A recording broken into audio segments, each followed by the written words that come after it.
Welcome back, chapter 22. As Elise pounded on the door of Carmen's hotel room, her only thought was Alejandro. The skirt of her big wedding dress was thrown over her arm and her fists ached from hitting on the door. She was doing her best not to think of the horror of the last 4 hours. Open up, she rasped as she looked up and down the corridor. No one was there, but then they were probably all in the church waiting for Elise to march down the aisle.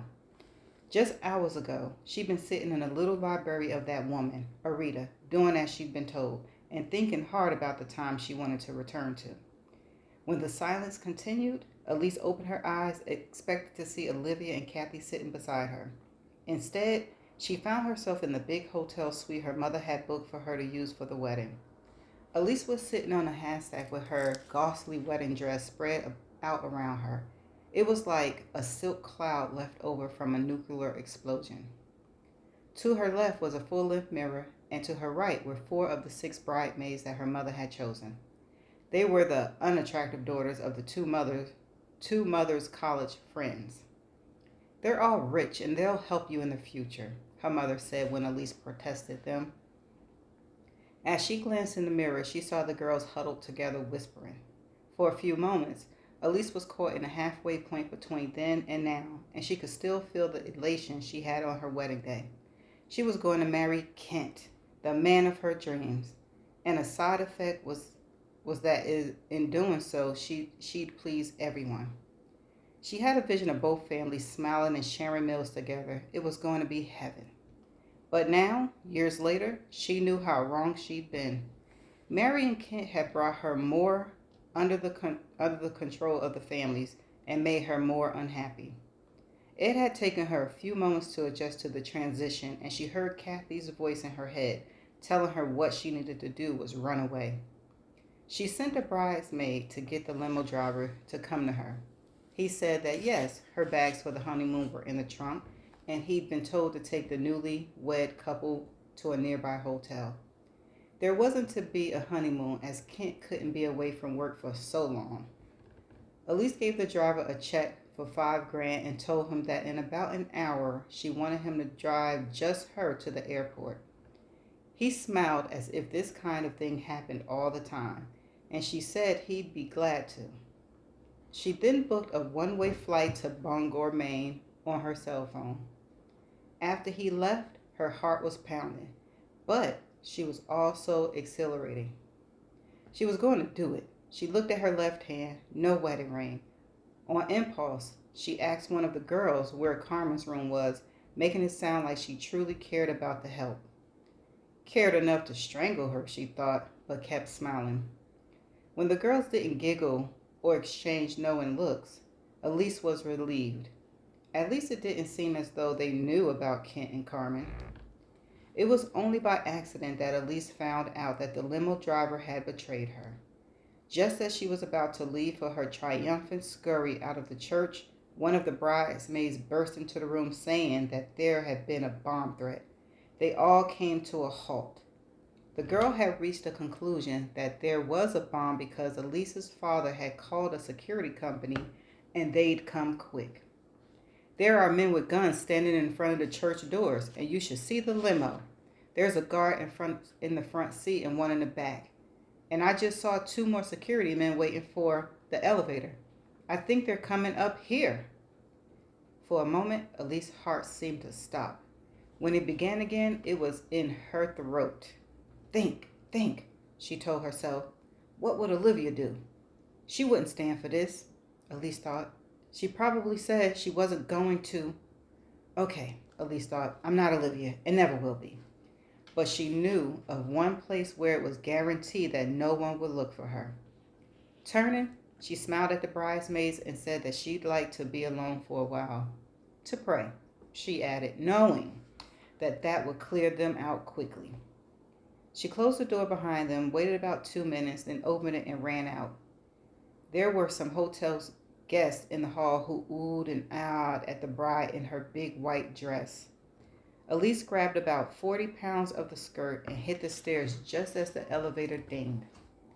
Kent had rented his pregnant mistress a suite at the top of the hotel. No doubt He told Carmen that he needed her there, that he couldn't get through the wedding to the bland Elise without the lusty, fiery Carmen nearby. Oh, yes, if people were looking for Elise, the last place they'd look was in Carmen's room. She pounded on the door harder. What if Carmen was gone? What if... Finally, Carmen opened the door. Her pretty face was nearly green with morning sickness, and it got worse when she saw Elise. And what are you doing here? Her voice was a sneer. Elise pushed her way into the room. I'm running away and you're going to help me do it.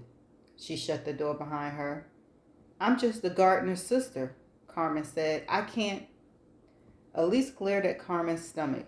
Do you really want to go that way? You want to turn me over to them so I can marry your boyfriend? Ooh, Chad. Carmen's only reaction to that revelation was a couple of blinks. I know that's right. Clear them eyes, girl. She put the chain on the door. Your father called in men with guns. You're in a lot of trouble. When Elise sat down on the bed, the dress billowed up so high that she got a mouthful of it. Sputtering, she said, I'm not going to be bullied into marriage that I don't want. The green look was beginning to clear from Carmen's face, and for the first time, Elise thought of it from her side. She was here to attend the wedding of a man whose child she was carrying. Right. Elise's voice softened. I need to borrow some clothes, and you have to help me find a way to get out of here. Carmen's lips tightened. My clothes won't fit you. She gave a pointed look at Elise's much fatter chest. You're going to be catty now, Elise said. Really? Carmen gave a shrug, as though it didn't matter what she did.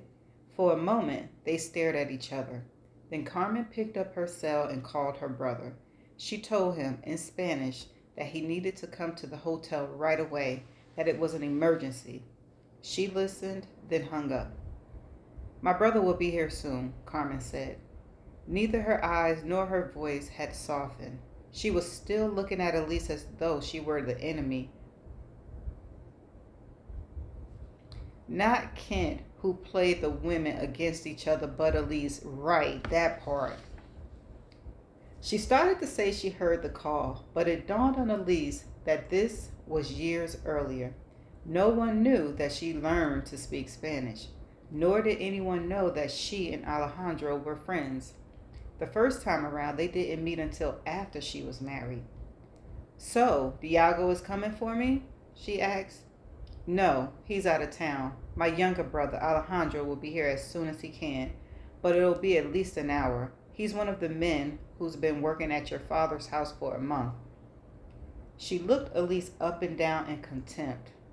Girl, if you plan to sneak out, you need to change now. My brother has to work for a living. He doesn't have all day to wait for you. Ooh. Elise was trying to steady herself as she grasped the facts. Alejandro was coming for her. She turned away from Carmen, pointed to the buttons down the back of the dress, and reluctantly, Carmen began unfastening them. When the dress was unbuttoned, Elise managed to step out of the thing and let it drop to the floor. She was glad she'd worn her yoga pants. Reverently, Carmen picked the dress up and put it on the bed. As Elise took a robe off a chair, she looked at the way Carmen was smoothing the dress. It was as though she was imagining her own wedding. Softly, Elise said, What is it that you like about Kent? Carmen didn't turn around, and when she spoke, her voice was quiet. He makes me laugh. He's generous, always doing things for me. She straightened her shoulders, then turned to look at Elise. And the sex is great. Elise stifled the hurt that she felt. He sounds like he is truly in love with you. Yes, he is, and I'm in love with him. Elise nodded toward the dress on the bed. It must have hurt to see him planning his wedding to marry me. I know that's right. How you like that? Carmen gritted her teeth. I wanted to kill you. No offense. None taken. Elise went into the bathroom and closed the door. For a moment, she leaned against it and tears came to her eyes. Generosity, laughter, fabulous sex. She'd seen none of those in the years she'd been married to Kent. She pushed away from the door and wiped her eyes. What was wrong with her? Why couldn't she just stand up to all of them? Why couldn't she look into her mother's eyes and say she was not going to marry Kent? Not going to spend her life with a man who didn't love her? But then what? Elise had no money. She had a useless education that had prepared her for being a wife to an executive. She studied art and poetry and done lots of exercise to keep herself fit. If she defied her parents, she knew of no one who'd risk their wrath to take her in until she could get on her feet. And that thought terrified her. What could she do? In the shower, she washed off the quarter-pound of makeup her mother had insisted on. She was trying to combat the blandness of Elise, meaning her blonde hair and eyebrows and lashes. What her family was planning to do to her wasn't fair. Where were those parents who said, "We support you no matter what you want to do"? She got out of the shower, dried off, put her underwear back on and the thick hotel robe, then began to blow dry her hair long. Okay, so now she had a second chance. But what had changed? Her parents were going to be so angry that they would cut her off completely. Maybe she should have asked Arita to go back to when she entered college so she could major in business. But then, when the 3 weeks were up, her old self would probably still believe she was in love with Kent. What was she going to do? Write herself a letter about her future? No, she needed the years of marriage to show her that Kent wasn't who she thought he was. Her thoughts were interjected by a low rumble of a sound that she recognized. Alejandro's voice. He was here. Elise looked at herself in the mirror. With no makeup on, she was pale, but she knew Alejandro liked that. With her hand on the doorknob, she took a deep breath. She reminded herself that at the time of her wedding, she'd never met Carmen's brother. She needed to act that way now. Quietly, she opened the door. Carmen and Alejandro were on the far side of the room, so she couldn't see them, but she could hear them clearly. They were talking rather loudly in Spanish. "You want me to take care of her?" Alejandro's voice was disbelieving. "I want you to look after her for 2 or 3 days, that's all. Is that too much to ask of my own brother?" "You're up to something, aren't you? He paused. "You want me to do what? Seduce her so you can steal her husband?" "He is not her husband," Carmen sounded angry. "You don't have to do anything with her. Just feed her. She's so skinny. She probably eats a peanut a day. Just keep her hidden for a few days, then put her on a plane to wherever she wants to go." "What the hell am I supposed to do with her? Can she dig flower beds, spread mulch?" "No," Carmen said. "She can't do anything. Kent says she is an absolute useless person." Damn, Kent. But yet he was going to marry. Oh. Elise leaned against the door, her eyes closed, trying to take in the hurt. Carmen's voice, sweetened, was cajoling. "I know you don't like this whole thing, but Kent and I love each other. He's marrying someone else." "He was, but after this humiliation, I don't think he will. And Kent may lose his job because of her. Why did she have to destroy everything? So, girl, you was willing to let him marry her just... Stop looking at me like that. You've seen this girl. She's so shapeless, I'm not sure she's a woman. And Kent said she's really cold. There's nothing between her and him except business, and she knows it. If she wants the marriage, then why did she run away? Who knows? Maybe she wants more money. I know she thought that by coming to me, I could get Kent to forgive her." Elise gasped at that great lie. "What was that?" Alejandro asked. "Nothing. It was in the hall. Will you do this for me or not?" "I don't know. Where's she supposed to stay?" I'm staying with Iago, so she'll be with you in your bedroom. What? Alejandro half yelled. Shh, she'll hear you. Not that she'd understand, but she'll hear you. If you think I'm going to sleep in the same room as a crazy woman, you're wrong. She ran away from her own wedding. Who knows what she'll do next? But you put your brother in it? Elise stepped back into the bathroom and silently shut the door. You afraid to go to sleep around me? She thought. She should, cause honey, so much for her compassion for Carmen. It looked like it wasn't reciprocated. Of course it's not, because Kent done told her all this crazy crap about you. She stood up straighter. Right now, she thought, I need to think about how to take care of myself. And you do?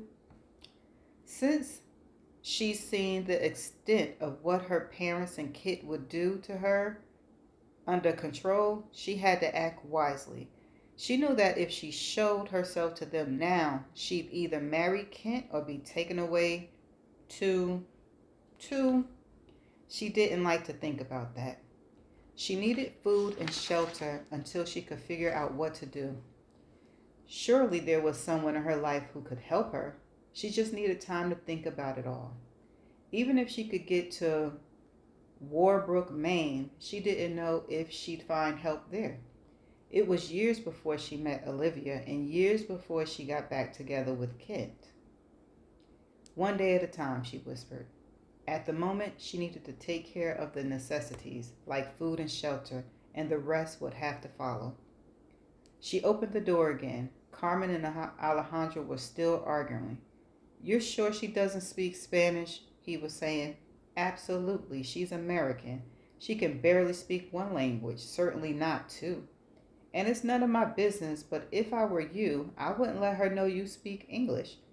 Kent says she's the world's biggest whiner. She complains all the time. She says no one ever pays any attention to her or spends enough time with her. You're so soft-hearted, you'll probably begin to believe her. You might even fall for the skinny girl. After the mess I just got out of, I'm staying away from all females. I'm going to let Mom choose a wife for me. Some village girl with a hairy upper lip. Carmen laughed. I'll believe that when I see it. Elise had heard enough. She started to step into the room, but on impulse, she let the robe fall to the floor. One thing she knew about Alejandro was that he was physically attracted to her. She had on a lacy white denim cut bra that exposed the top halves of her breasts. Her matching panties curved around her, thanks to frequent gym visits, very firm derriere. Loudly, she flung the door open. Carmen, she said as she strode across the room to the closet, not looking at the two people standing on the other side. Which of your clothes should I wear? Everything is either too big or too short for me. Your jeans wouldn't reach to my calves. It's a curse having such long legs. Elise pulled out the smallest skirt and held it in front of her in the way that exposed her tight stomach. The upper half of her was nearly bare. Turning, she saw Carmen and Alejandro staring at her. Carmen's frown was so deep she could plant wheat between the furrows. Alejandro was looking at her in stunned silence. Was there anything more gratifying than seeing a beautiful man dumbstruck by desire? Elise had never seen it on her husband's face, and Alejandro had always kept himself under control. She'd seen twinges in his eyes, but never this down and dirty look of lust. Oh, Elise said, trying to sound innocent. Sorry, I didn't know anyone else was here. You must be Alejandro. She pronounced it as Alexandro. Did I say that right? She held the skirt up in a way that it covered nothing as she went forward to hold out her other hand to him to shake. He just stared at her. Is he okay? Elise said in a false whisper and realized she was channeling Tara. Carmen was still frowning. He doesn't speak English and he doesn't greet naked women. Oh, Elise pulled the skirt to her, but covered very little of her well-toned body. I am so Sorry. She spoke slowly and very loudly. Welcome to America. She was almost shouting. Elise looked at Carmen and whispered, I'll just be a minute, then we can go. She gave another glance at Alejandro as though to say it was too bad he wasn't a fully functional human being. Then she walked back to the closet with the skirt in front of her, exposing her entire back half to their view. With a warm smile at the two of them, Elise grabbed a handful of Carmen's clothes and disappeared into the bathroom. I'm a dead man, Alejandro said and collapsed into a chair. That's the end of chapter 22. Okay, so I was going into this chapter thinking, oh my God, time travel from the last chapter. But this chapter was really cute and really fun. And Carmen, for real though, you accepted the fact that Kent was getting ready to marry Elise and you was okay with being in a hotel room when he did it, all because you were going to benefit somehow because he was going to keep his job. I guess women do it every day, all the time. I'm just not like that. Like, I just can't understand why somebody would knowingly do it. I'm like, if you don't love her, Kent, if you don't love Elise, but I guess it's business for him too. So it's messed up all the way around. And Carmen, you got attitude towards Elise for real? What? It just don't make any sense.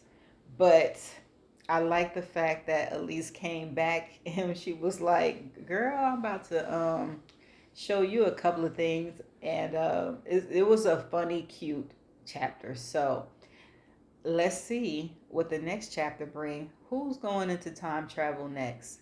Kathy. See you in the next chapter. Bye for now.